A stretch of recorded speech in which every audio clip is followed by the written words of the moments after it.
দাদা এখানে এখানে দাঁড় করে দিন প্লিজ।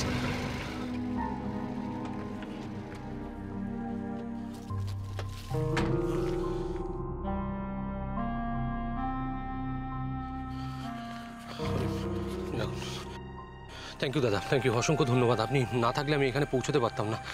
Thank you. বলছি দাদা আপনি আপনি বেরিয়ে যান এখান থেকে, আপনি আপনি যান এবার। দাদা আপনি একা একা থাকবেন? জায়গাটা ভালো না, আপনার বিপদ হতে পারে। না ঠিক আছে, আমি আমি সামলে নেবো, আপনি একদম চিন্তা করবেন না। দাদা আপনি যান, আপনি বুঝতে পারছেন না। আপনি যান প্লিজ, প্লিজ যান। ঠিক আছে ঠিক আছে।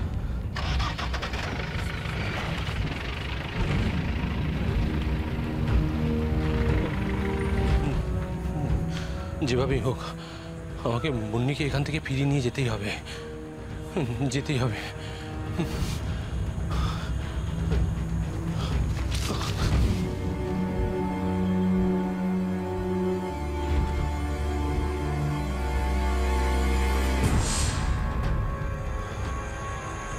কোথায় খুঁজি আমি বন্নিকে?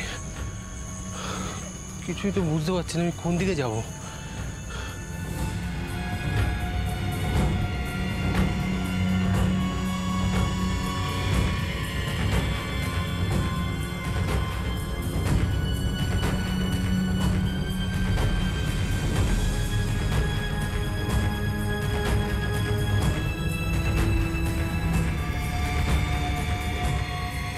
ও দাদা শুনুন শুনুন।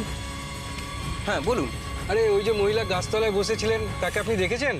কই আশেপাশে তো কাউকে দেখছি না। দাদা আপনি কিছু জানেন? কিন্তু ওনাকে তো অনেকক্ষণ আগেই মন্দিরের রাস্তা দেখিয়ে দিয়েছি। সে কি ও একা একা চলে গেল নাকি? হ্যাঁ এই এই যে বাঁদিকে শর্টকাট রাস্তাটা, এই রাস্তা ধরেই উনি মন্দিরে চলে গেছেন। শর্টকাট রাস্তা? হ্যাঁ আপনারা চিন্তা করবেন না, উনি ঠিক সময় মতোই মন্দিরে পৌঁছে যাবেন। দেখলেন তো, শুধু শুধু আপনি চিন্তা করছিলেন। ভোলে বাবা কাউকে ফেরেন না, বুঝলেন?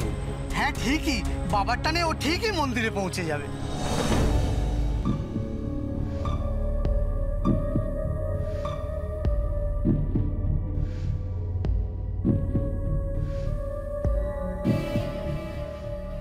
ম্যাম চিন্তা করবেন না, অর্জুন স্যার জাস্ট টাকা নিয়ে এলো বলে। কি টান ভাবতে পারবি না, এক কথায় ছুটে আসছে। সবকিছু পেলে একেবারে